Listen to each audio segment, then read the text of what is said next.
All right, so we're going to do our second Tropical Depression 03L update. What was once Tropical Depression number 3, or is Tropical Depression number 3, and soon to be again Tropical Storm Cristobal, and potentially a low Category 1 Hurricane Cristobal. So we'll go over some graphics. Again, we're here in Dauphin Island, Alabama, on the northern Alabama Gulf Coast, just on a barrier island right offshore of mainland Alabama, and my partner Mike is in the Gulfport, Biloxi, Pascagoula area of the Mississippi Gulf Coast. So let's check in on it and see what's going on.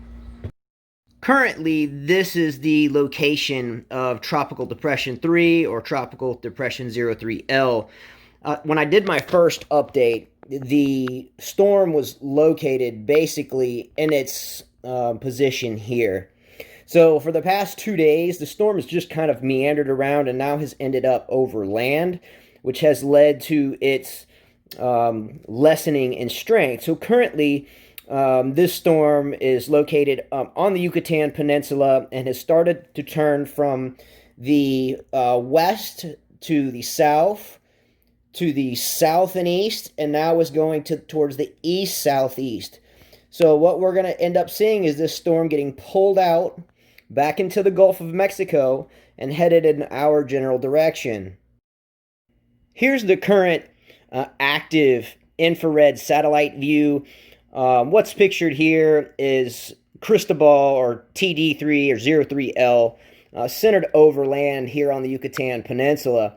Over land, these storms will decrease in strength. However, there's a high pressure ridge that's kind of running in a bell-shaped curve that runs up, which is going to draw this storm system northward, and it should do so within the next 24 to 48 hours. So we started here, we kind of came around, here comes some steering forces, and it's going to pull it northward. Once it gets over water again, presumably it should gain a good bit of strength. All right, so here we have the center of circulation, again, that is in the Yucatan, or the Bay of Campeche. This is the Bay of Campeche here. The center of circulation, again, is now kind of in this area here. So as this storm, as you can see, the meat of the precipitation and the weather currently is on its eastern side, or northeastern side, or right front quadrant. So what will occur as this storm begins to move northward, again, northward,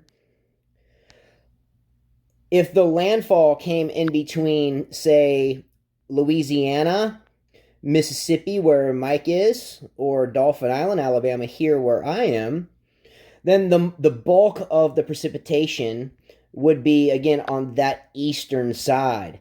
So the current trajectory is to have this storm drift north and head into the general direction of Louisiana. Okay, so the meat of the storm will be off to the right or the eastern side, yet the center of circulation will be in this general area. So if we move the map to the north,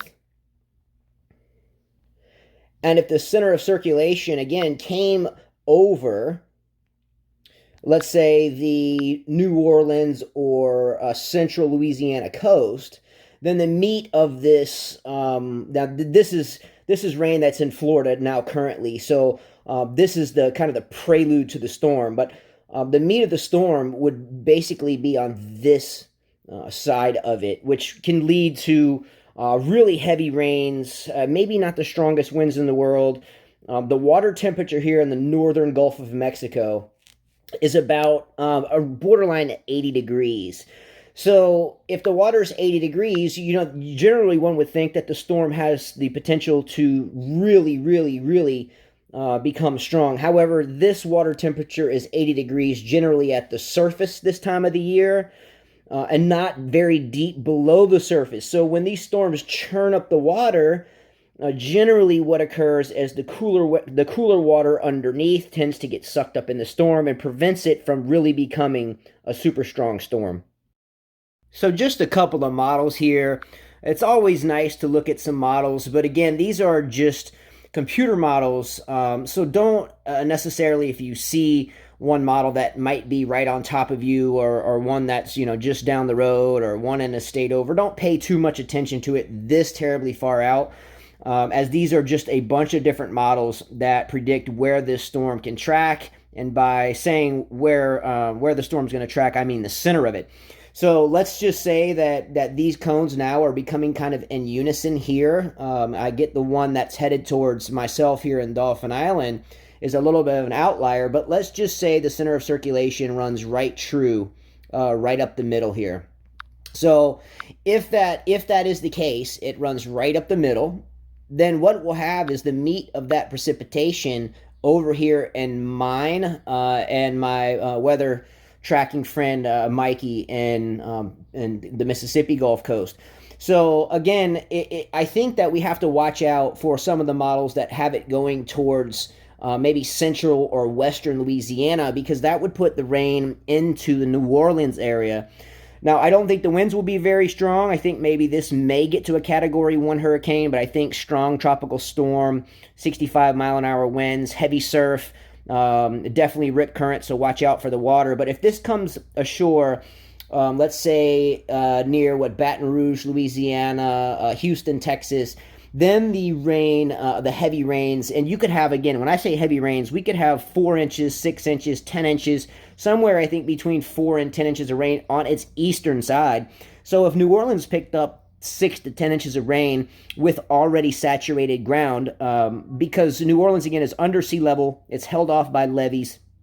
So when the ground is already saturated, and that's because of afternoon thunderstorms that happen almost daily in this area. So with the saturated ground, you add on 10 inches of rain in this general area, then you can have quite a bit of a kind of a nasty disaster here on the Gulf Coast.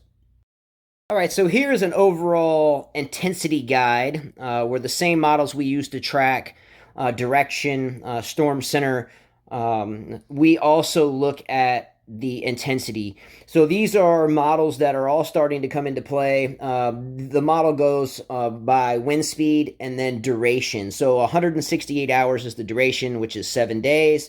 So the wind speed is on the other axis. So it looks like all of the models are predicting that this will remain a minimal to strong tropical storm. I still think it has a potential to get into a low Category 1 hurricane. I live here again on a barrier island of Dauphin Island, a barrier island of Alabama.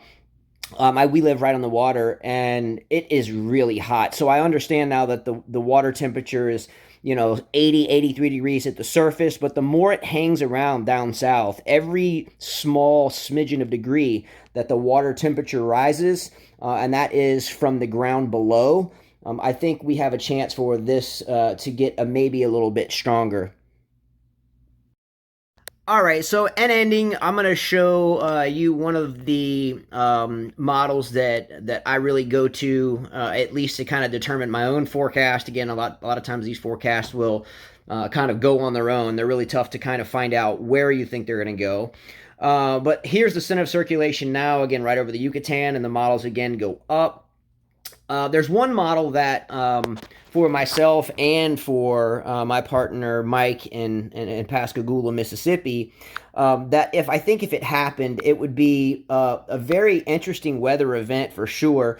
You see a couple of these models that tend to take the storm up to the north and then hug the coastline and go into the Louisiana area. So again, the worst part about these storms is the northeast or the right front quadrant or the eastern side. So again, I don't think the winds are going to be, very strong at all. I think maybe max 65, 75, 85 miles an hour.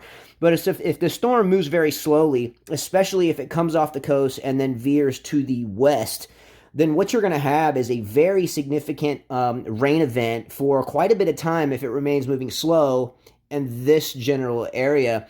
So we will see what happens with this one.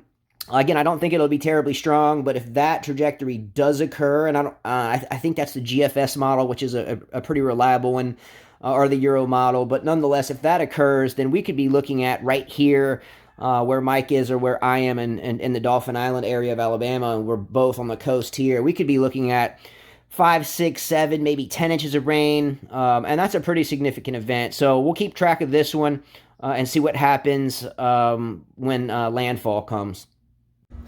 All right, everyone, I hope you enjoyed the video. I just wanted to end by showing you again the picture of where Mike and I live. We live on the northern Alabama and Mississippi Gulf Coast. So right behind us is the very tip of the Mobile Bay, and just across the trees behind the camera is the Gulf of Mexico. So my forecast and Mike's forecast for this one is a landfall, center of circulation in Louisiana area. And with that, we're going to have the meat of the storm, precipitations, winds, etc. In this general area. So we'll see what happens. Comment below if you want to jump in the discussion, then feel free to do so. Until next time, we'll see you.